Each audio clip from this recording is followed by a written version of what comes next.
मध्य प्रदेश में दो ज्योतिर्लिंग समेत कई प्राचीन और प्रसिद्ध शिव मंदिर हैं। ऐसा ही एक अद्भुत और चमत्कारी शिव मंदिर जबलपुर जिले में स्थित है।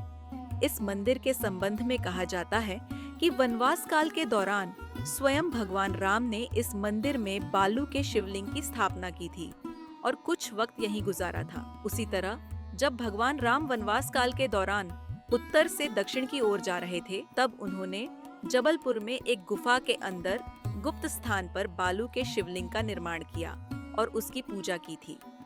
यही वजह है कि गुप्तेश्वर धाम में स्थित शिवलिंग को रामेश्वरम ज्योतिर्लिंग का उपलिंग माना जाता है। ये शिव मंदिर 1990 में अस्तित्व में आया था। एक प्राचीन कथा के अनुसार ये भी कहा जाता है कि जब भगवान राम चित्रकूट में थे, तब कई अर्षि मुनि उनसे मिलने पहुंचे थे। उसी दौरान जबाली अर्षि भी भगवान राम से मिलने के लिए पहुंचे थे। सभा में चर्चा के दौरान जबाली अर्षि ने बीच में बोलने की कोशिश की, जिस पर भगवान राम ने उन्हें बीच में न बोलने के लिए कहा।